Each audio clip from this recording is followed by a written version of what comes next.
What's up, Aces, and welcome to another episode of The Redraw. This week, it's me, your host, Miss Mimi, possibly better known as Silver Sapphire on the internet, back with the boss, Reese. What's up, Reese? How you doing today? Hey, how's it going? And I have on as our guest today our uh, hmm, local everything player, Alex. How you doing?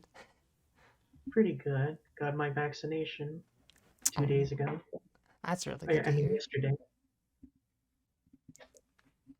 This week's topic, we've got the Apex Ruler Structure Deck, or Start Deck, or yeah, Apex Ruler. I'm not losing it over here. Featuring Apex Ruler Bastion as the boss unit for the Keter Sanctuary, built around abusing drive checking grade 3s. It's got a whole bunch of them. In fact, the deck only has one grade 2, and that's the one that you're going to be using in your ride deck. So, as somebody who plays a lot of Melody right now, it's feels a lot like that. I like it. Grade 3s go burr. The big boss himself, Apex Ruler Bastion, reads Continuous Vanguard during your turn. All of your grade 3 units get power plus 2,000. So they're all 15k base. And then his other skill, Auto Vanguard once per turn. At the end of a battle that your drive check revealed a grade 3 cost, discard a card from your hand and choose one of your rear guards, stand it, and it gets power plus 10,000 until end of turn. I mean, Wow. it's so good, right? I did not ask for Nova Grapplers in my Paladins. I mean, this is. You say that, but I'm pretty sure everybody else was looking for exactly Well, this. This is beautiful. pretty much. This reminds me of Ashura Kaiser, but it's in like Paladins some sort. Yeah, because And also It's Paladins a it's sure and Kaiser, Beast but they Dancer. balanced it to not make it abusable because you have to discard a grade 3. It is not going to be free attacks. I love it. And it's once per turn. Feels good, man. Yep. I just mean, to pretty stand a quick. unit and give it +10.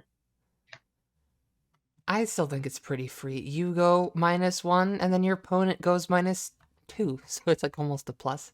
'Cause It it's going to be pretty literally big. turns your grade 3s into stand triggers. It's so good. And you're running a The whole bunch. days of stand triggers. 12. With It's a the good thing they didn't come 4s. back, though, because that would have been kind of degenerate. Yeah, with Yeah. the 4 order cards, there's 16 grade 3s in the start deck, so excluding the one that you throw in your ride deck, you have is just as many as you do triggers, which is, that's a lot.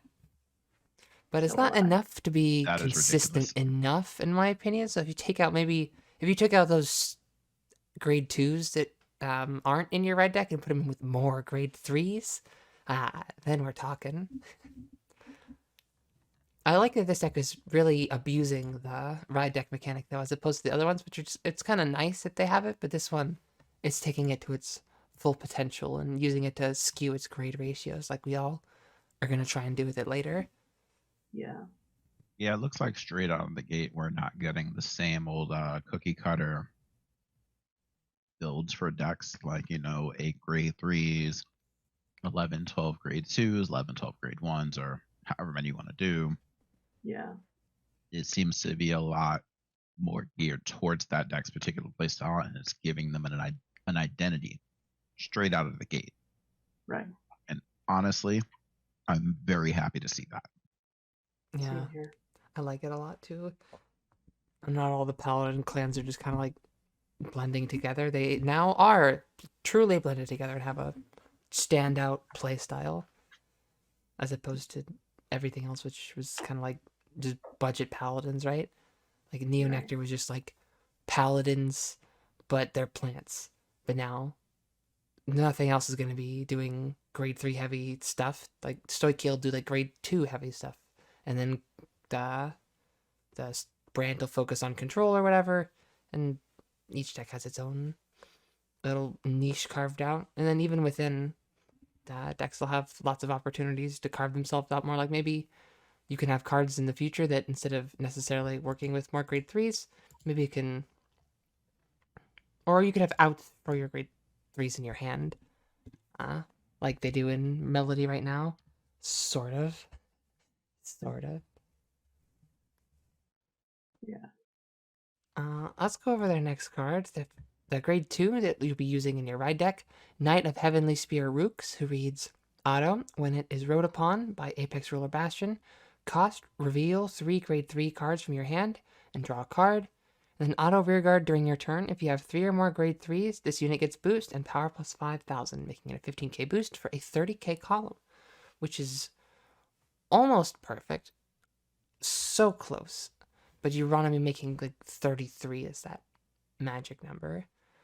But I mean, I guess if your opponent's on grade 2 and you went first, that's pretty scary. Yeah, especially if you on like on your grade when you ride onto your grade 2 turn when you ride this, it will trigger the grade 1 that is also in the ride deck. And you would possibly get the grade 3s into the battlefield early on before your opponents get the chance to ride into grade 3s. Yep. I like their rush style that they have. They're like the delayed rush, kind of like how golds do now, or they don't do too much on their grade 2 turn, but then on their grade 3 turn, they just slam everything down. Yeah. Especially for the grade 1, once you ride rooks on top of it, you have a potential of calling 2 grade 3s early on in your grade 2 turn. Speaking of that grade 1, Knight of Heavenly Sword Fort has 2 effects. Auto, when this unit is rode upon by Knight of Heavenly Spear Rooks, cost, reveal 2 grade 3 cards from your hand, reveal the top card of your deck, call to rearguard if it is a unit card, and put it in the drop zone if it isn't, which is a bit of a shame if you mill your grade 3 order, which we'll read later. And then its other effect, act rearguard, once per turn, cost, counterblast 1, choose one of your grade 3 Vanguards, and it gets power plus 5,000 until end of turn, which is fine, I guess. I don't think you'll be using that skill too much. Just mostly the very skill, but the the scry is pretty good.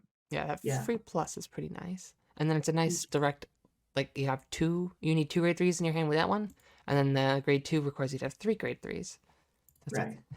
At least they're not expecting you to have 3 grade 3s on your grade 1 turn. They're not asking you to brick on purpose. Right. They're starters, standard stuff. You get the extra plus if you're going second. And the rest of their lineup is mostly grade 3s, plus a few weak grade 1s. We've got a grade 1 vanilla in this deck too, instead of the grade 2 vanilla like in the Dark States. They have a grade 1 Platinum Wolf, who has 1 effect, act, rearguard, cost, soul blast 2, and it gets plus 5 until end of turn, which is something, sure. Meh. They got a grade 1 Perfect Guard, which is a 7k, which will be, of course, directly replaced by the new Perfect Guards from the set, but it's still nice that they are at least giving you Perfect Guards to start with nowadays. Totally. Yeah, I mean, Platinum Wolf is 100% getting cut. Yeah. Totally. Most of these things will be. I think they might still end up playing Apex Ruler and some of the ride chain stuff, though. The rest of these cards, though, they're 3 grade 3 rear guards, 2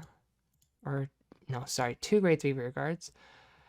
Vehement Witch Ramana, which reads auto rearguard when this unit attacks, cost, counterblast 1, and this unit gets power plus 5 until end of battle, which is better than being a 13k vanilla. And then the other rearguard, Knight of Broadaxe Rafluke, reads act rearguard, cost, put this unit into your soul, choose one of your grade 3 rearguards, and it gets power plus 10,000 until end of turn. So all of these cards have Persona, right, of course. That last one's not so bad. Yeah, for the Rook you can potentially have like a 40 or over column. And that's almost unguardable. You throw down even 30k shield and you go to 43, so if you hit 43, ooh, that's almost unguardable. I mean, especially with the over and plus with the over trigger and all. Yeah, that has so much shield. The mechanic of the deck seems to be very consistent. The contents of the quality of the units outside of the ride chain, not as much, but I think it stems from balancing. Because the boss is just so good. If you're restanding some crazy rearguard too, that's a bit much for a start deck. Yeah. So maybe they'll keep that in mind when they're when they're focusing on D set 1, and maybe the alternate maybe it's going to be something where you won't really have a hybrid. Who knows? Maybe their goal is for hybrids. I don't know. Between Bastion and then whatever comes out in the set. I think it might be kind of cool because you can have like the one card in your ride deck, but then you can have the other cards in your main. So that you can have like one strategy to start with, and then you can merge into the other one. There's potential. I think they want this to be a little more free-form and fluid and a little less cookie cutter than before. Like they'll still have some stuff cookie cutter made for us, but they're gonna try and throw us a few more bones for fleshing out our own strategies, I hope. Well, these did spoil some of the cards that for Keter Sanctuary. There is another route to building it where you can just like manipulate your drive check with this new grade 3 that I'm looking at right now. But it'll be a good replacement for some of the the less good yeah, ones, like Vanguard, which can be but definitely if you wanted to like go into that route where you want to focus on like manipulating in your drive checks as well as getting an additional drive check with this new grade 3 triple rare that they revealed this week. It's a triple rare, which makes it the intended pair. Hey, look at me, I can rhyme. There's one last card, definitely not least. It's their grade 3 order, the Hour of Holy Judgment Cometh, which you have to pay Counterblast 2 to pay, but you get to draw 2 cards and give one of your units power plus 5,000, which, Pot of Greed, but you have to pay Counterblast 2. I mean, it's a pretty word. You see, I the love draw it. power. The draw power sounds good on paper. What are you drawing into? More threes. Exactly. But one of them luckily drawing can into slide more into threes. the soul, So which as is long pretty as good. there is a way for you to make use of them by discarding them on a consistent basis. Or Rafluke, who can put itself into the soul. It's pretty okay. That's why I wasn't so upset to see Rahuk having a little out skill. And also with some of the spoilers for some of the Keter stuff, I found a grade 3 Keter Sanctuary card, which is a rare, where it gives all your grade 3s boost if you have 3 or more grade 3s on board with a cost of boosting 2. That sounds pretty easy. Yeah, if you combine something like that with not a broad axe and your draw power, it could actually turn out to be pretty powerful. Yeah, it's very interesting. Yeah. I mean, as much as I don't particularly want to see hybrid builds right now, like you said, it being a little bit more freeform is refreshing. But it would be very interesting to see people make decks that are full hybrids, kind of like almost like you can change your ride deck and it's kind of like side decking almost. I see. That would be pretty cool. Like back in the day when I played Yu-Gi-Oh, I played Lightsworn towards the end of my time playing. And as I started to get competitive, I eventually acquired the cards to play the Twilight build. Now, for those who don't know, Yu-Gi-Oh gives you a 15 card side deck where in between rounds in the match, you can just go and swap things out. Identical to Magic's sideboard. Reese, what's a match? I've never heard of it. So, basically what the strategy was, try to just ram straight through with pure Lightsworn. And then if it turns out that matchup is unfavorable to you, you can switch out of Lightsworn's high speed kind of playstyle where you just want to mill and get as much going on as you can from your effects to get to your Judgment Dragons to just go for game. Which, seeing as how you mill, it leaves you kind of prone to deck out. It kind of exchanges that for a more controlled almost reserved kind of play style that allows you to take advantage of other bosses and other cards that use both light and dark, like the Chaos Envoys that use light and dark, things like that, all kind of coming back into play. But what was great about that deck was you can start in either configuration, either Twilight or Pure Lightsworn, and then switch and then have a completely different playing deck that your opponent needs very different counters for. Yeah, that's one of the things that's always nice about the transformative sideboards. Those don't get very much play nowadays, but those are always some of my favorites. Maybe if Vanguard, we get to play matches in our own private formats, we can add like cool side decks of like, I don't know, 12 cards sounds about right for Vanguard that you could use to tune up your red deck and stuff too. Would be really cool. It's something pretty interesting to work with. But even then, like if the way that Keter Sanctuary specifically plays, you have so many grade 3s as an option that as long as there's another main grade 3 that can take advantage of, or at least make your grade 3s equally threatening, and there's a room for more than just one grade 2, I would say 100% go for it. You'll still see plenty of grade 3s anyway. Having a different grade 2 to go into may not be the worst thing. Or just something where you can take the benefits of the first 2 steps of the ride chain and just go into something that isn't Bastion. I Let feel me like your whole see deck's one more built around time. Bastion, though. As you're running that many grade 3s in your deck, but then Yeah, again, you have so many grade 3 payoffs that maybe there are other cards that could make use of it too. that's the hope. But as far as what the ride chain does, I actually really like the fluidity of it. It works perfectly. And you get a And I like that plus they into a are, plus into more plussing. yep, that they made it very, very focused,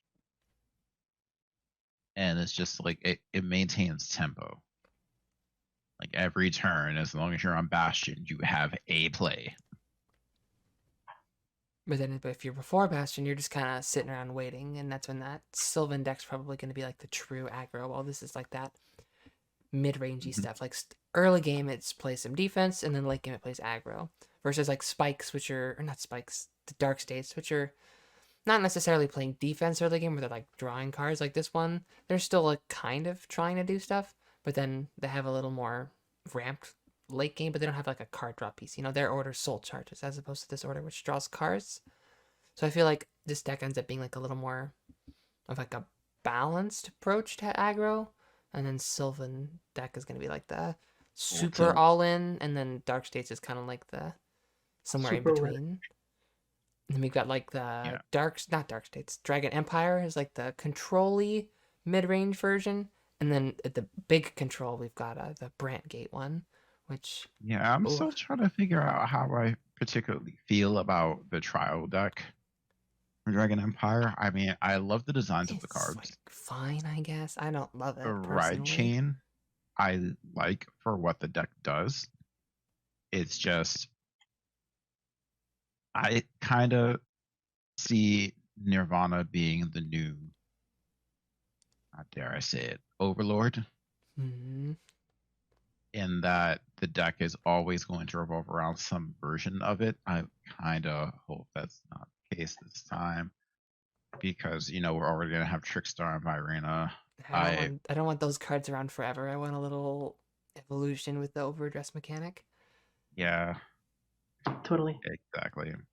I mean, Trickstar being around for the entirety of it might not be the worst thing. It would be better than printing a new version of it and power creeping it anytime soon. I would prefer just to see more things that interact with Virena and Trickstar while leaving them the core of the deck, kind of like how like Wingull and Blaster Blade were for Aichi back in the day. I wouldn't mind that. I'm not saying I want that, but as I'm already used to it, I wouldn't be completely opposed to it. But if they're going to focus it around them, I would like to see more bosses, not just variations of Nirvana or Virina. Yeah, hopefully they don't just keep these like same 5 bosses forever, and these are Yeah. like a starting point. Right. Like I do want to see a natural evolution of the units themselves, like phasing out.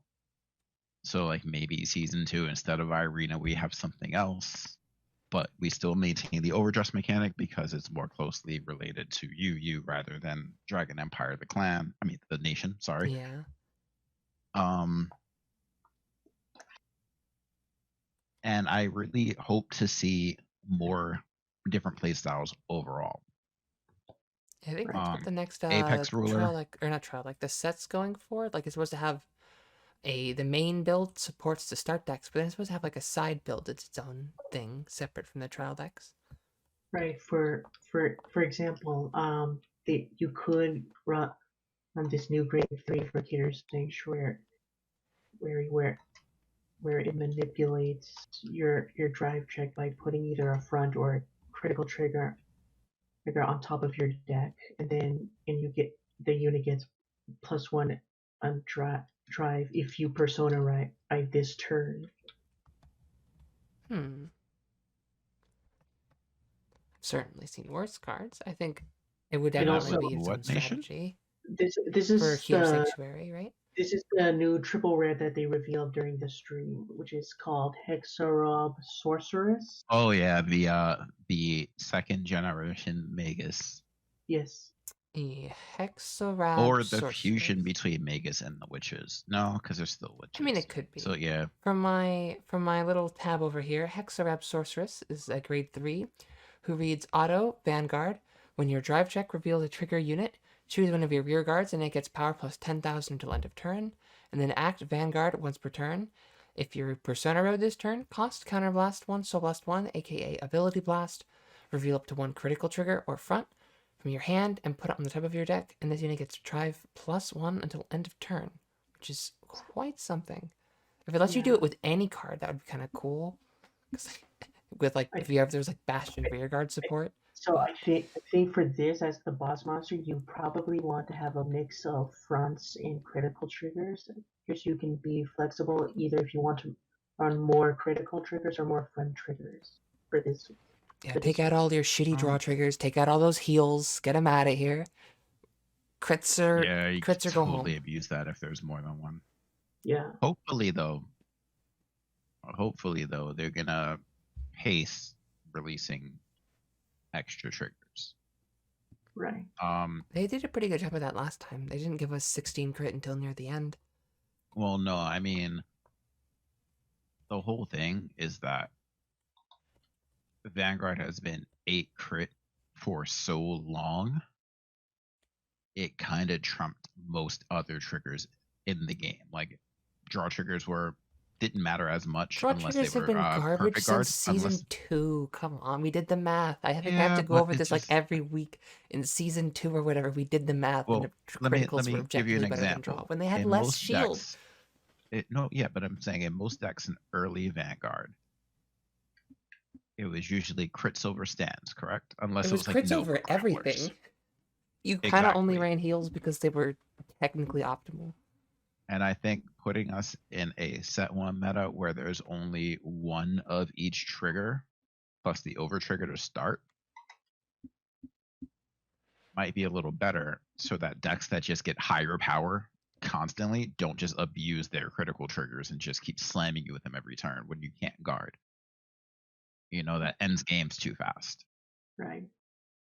If they put us in the position for at least the first set, maybe two might be stretching it, but keeping us out of these 8 crit formats for a little longer might give us time to get all of our different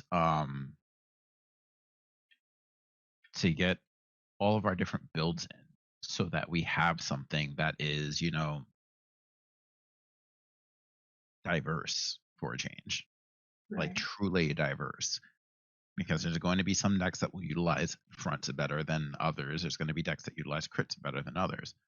But it's going to feel overwhelming one-sided with the way these mechanics are designed. They're designed for balance, but if it gets to the point where you're just checking triggers over these nasty columns turn after turn, it may not feel quite as fun given the fact that they reduce the shield values in the game.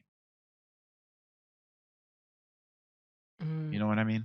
I Yeah. guess I don't think. I mean, I'm certain that not having 8 crits will slow down the format, but 4 crit formats are so lame, and eight crit formats are barely even anything different. 12 crit formats. Well, that's the format. Yeah, but not worrying about, oh, if I don't guard this, I'm gonna auto lose at That's how the 4. game's supposed to feel. You're always supposed to feel like that. Yeah, but for the longest time, most games don't really get to see people sit on 5 damage. Not very often. No, they just smash you. But it's the game's Yeah, gonna be a lot and slower after the reset, so I'm certain a lot more people will start hanging around at 5. Yeah. hopefully.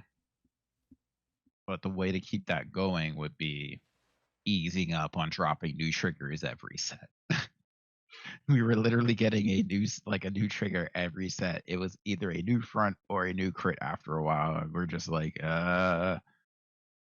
getting close to that 12 crit mark. I don't want to see it. Then They've we let got us it. And get I'm there. just The like, 12 crit mark. gross. I don't know why you were so afraid of that. Like 12 crit, having to run draw triggers hurt my soul for the longest time. They're so bad, like so bad. But That's critical why I played Draw triggers. Sentinels. That Ew, gave no, draw they're triggers still value. terrible. They still have a draw trigger. Like imagine if they were just crit PGs. Those would be broken. Like And those would, very yeah, broken is not what we're going for. Remember, we got a reboot because of that. but the game was headed towards that direction anyway. Like if they're gonna power creep everything, then they understand that they can't make draw crits, or I mean crit PGs, because exactly how good they would be. Because crits are just the better trigger. It's just straight up by far. It doesn't matter if you It's get an extra the draw, if best you get an trigger extra because it damage. makes the game that much shorter. Because every a damage is essentially a +1, quote unquote, but it's worth so much more than that at the end game. Like in the early Yeah. game, I guess, like when the game's slow, but that's really what you're trading for at the end. So if instead of drawing a card you deal a damage, that's way more than a +1. So it's just better. And then also it has more shield. It's just Yeah, it so does have good. more shield. But yeah, and we want to look at longevity. Longevity is what I'm really hoping for this game. I guess, but I I think would rather not go through another reboot. I think if the game reboots again anytime within the next 5 years, I'm hanging it up. yeah, Mm. I think the game can be fine with crits. Like the game works well when it's in that state, but I feel like there should be options where it's not solved, where it's correct to run 12 crits. You know, we don't do the math. We're like, everybody, if you don't run 12 crits in all of your decks all the time, you're terrible. You can run draws, you can run fronts, you can do stuff like that. I hope that it becomes a little more viable. I highly doubt it because crits are just that much better than draws. So as soon as he has the opportunity to run them over the other, you might do that. But with fronts, you might still find a way to slot those into decks, even in really crit heavy formats, because they're just so useful. No decision Yeah. making. You just your opponent gives you a 2 to pass and you get a front and then you get a crit and you're just like, oh, see ya, bye. I wasn't even hard. Yeah. Easiest decision of my life. But you also got to factor in that now having the ride deck, your trigger rate is slightly increased by default. Which Because makes the now crits there's even better. exactly. That's kind of why I'm just like, don't give us a second crit right away. Please don't. Like, We give can us have a one format like this, but as soon as we get another crit, oh, that's what I'm waiting for. yeah. I I hope feel like getting as that soon as we get third one another though, one, it's that's when they gonna might. escalate the speed of the game, and The it's third all one gonna might be be about overkill. fitting the deck to hit triggers more often. And I'm sure we'll get a third crit at some point, but like you're right that they should give us some time to ruminate with the slower format. But I will be ecstatic when I can go back to running yeah, 12 crits. It's because my even favorite. V when it started was 16 pretty crits is fast my actual compared to favorite. original Vanguard.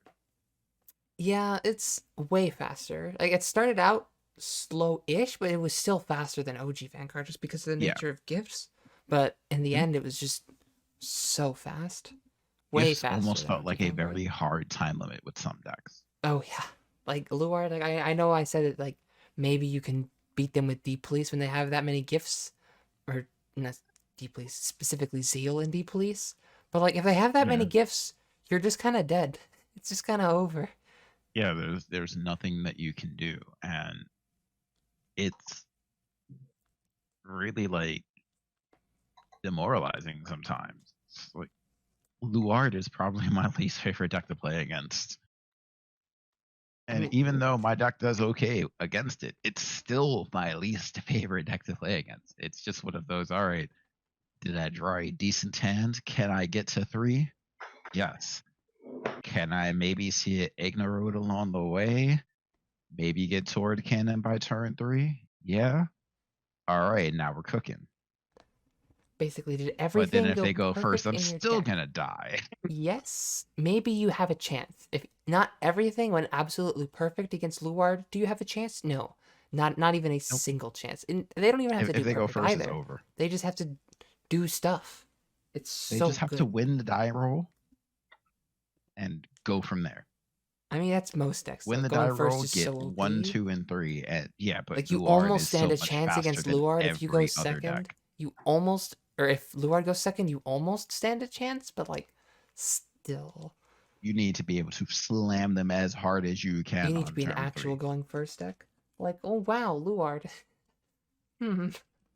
Yeah, like as a cross player, whenever I see Luard and I win that dice roll, I mull with the hopes that I'm going to kill them on turn 3.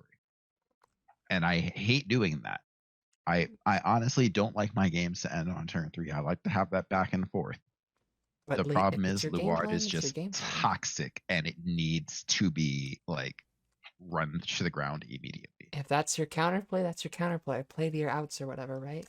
If the Yep. if the play is to just no guard and hope you get a heal, that's the play. Sometimes it works out, and sometimes it doesn't. Yeah, pretty much. I am very hopeful for Overdress. I am looking forward to set one spoilers. Based on the ones I've already heard here today, they seem like it's going to be insane. I mean, Totally. I mean, those sorceresses are really cool right chain. right. Mm-hmm. And I heard that the next stream they're gonna reveal a new Brant Gate and some other unit. I think Store Key. I think I'm not 100% sure on the second one. Yeah, I I've feel heard like this, they're yeah. gonna do the usual and wait till the very end to reveal anything on Dragon Empire. Right. Probably. Well, Alex, I think from the original 3. Oh wait, no, we're getting all 5 in English at the same time. So I was Right. gonna say, which of the first 3 trial decks do you think you're gonna pick up? Apex Ruler, right? But I think of all 5. I think that you're picking up this one as one of them, right? So out of the 5 start decks that we're getting in May, I'm planning to get the Dragon Empire, Keter Sanctuary, and Brant Gate because Brant Gate looks fun. It looks pretty fun, not gonna lie. I knew that anime character was that crazy control bitch. She's gonna put people's cards in prisons, and she's gonna make some lewd face because of it. I can feel it already. She's gonna be And like, pretty much oh, and pretty much limit the opponent's resources to activate their own skills. yep, that's a really good deck. Yeah. But we'll get to that one in a few weeks. I personally am gonna be playing Stoichia probably, just from the original 5 trial decks, which will be going over next week, and then I'll hopefully be playing the Lyrical Manifesto whenever that exists, because I have a problem. Correct me if I'm wrong, but with Lyrico and Monasterio, each of the builds in there can't be mixed with each other, right? That's just where all of the guest clans and stuff go. Yeah, that's just, they're gonna toss them in there. It's like you get to go backstage and you get to like do stuff, but you can't join the band. You're not cool enough. I'm pretty okay with that. Me Totally too, fine. sort of. And if they do self bounce like they used to, it's an inherently broken mechanic that's really easy to abuse. So mixing it with other things would kind of limit the design space for the other things. So it makes sense to me. I really hope we get self-bouncing back. It is inherently broken and very fun. I mean, I say inherently broken, but probably the self-bouncing gameplay that'll be on screen now is... it's pretty bad. I tried my best, okay? You did. The deck is just kind of weird to build. There's Your not best the is right all you number of can do. pieces. There's like some good things, but it just doesn't gel together to make a good deck, as opposed to Melody, which is just kind of like handed to you. Grade 3 go burr. Please go bird. Are you planning on getting any start decks other than Dragon Empire, Reese? I've been debating between Keter Sanctuary, Dark States, and Brent Gate. They're gonna be like $5. You can just get them all. I thought it was I- $4. Well, I don't know. They're gonna be. Oh, I was import just taxes. guesstimating, like, cause like $4 is like probably like their MSRP in Japan, but like you think about in America, it's like you trade a $5 bill for a deck. It's kind of weird to like get change in that interaction. I mean, of course there has to be, but like that would be their marketing or whatever, that they sell it for $4.99. That would be my guess anyway, is how much it would cost. But like the point stands, you can probably pick them all up. I'm just boring and like playing the same thing a whole bunch. Yeah. I'm just when gonna they- have to buy a whole bunch of sleeves and deck boxes, but I'll cheap out on those at least. Yeah, just get that standard Ultra Pro or whatever. You don't need to go out of Dragon your way. Shields. Dragon Yeah, Shield. it's gonna be a sad day when I have to get more sleeves for my Dragon Empire deck because I want specific sleeves that are kind of hard to find. I want the red and blue Overlord ones I have currently Mm. on those my ones are Overlord nice. and my premium deck, but I'm only doing that because Virina seems to be the same color scheme, so whatever. Yeah. But that's about all we have for today, isn't it? Not too much else to talk about with the Keter Sanctuary deck. Yeah, it was a pretty short one again. Yeah, we don't want it That's to. fine. We don't want to. We don't need any more movies. But, Yeah, but we did like hint in a few tips on how you can upgrade it towards like to get to where you focus with the grade 3s or the one that manipulates your drive checks. Yeah, I can't wait to. yeah, I got another see all sneak the peek other at things we can do with it. the next build. They're both Yeah. looking pretty fun. Totally. But That's been it from thanks the for Aces. tuning in, guys. Hopefully we didn't bore you too much as you were doing whatever you're doing in the background. Yeah. Alex, you have any last thoughts? All I can say for the overdress, looking forward to trying them out and figuring out how to upgrade them to my liking. And for those of you who are in the remote fight channel of Bushy Road, I will accept your challenge anytime. My user is Kai995453. I think I'm in the remote channel too. I'll usually battle if anybody wants to, but I don't know why anybody needs another Bermuda player to play against. I'm silver 4770. Because the sapphire part didn't really feel like fitting. Anyway, that's been it from us, and I'll see you guys next time in the Stoichi episode where I'm sure I'll stop talk nonstop. That's been it from us. Bye.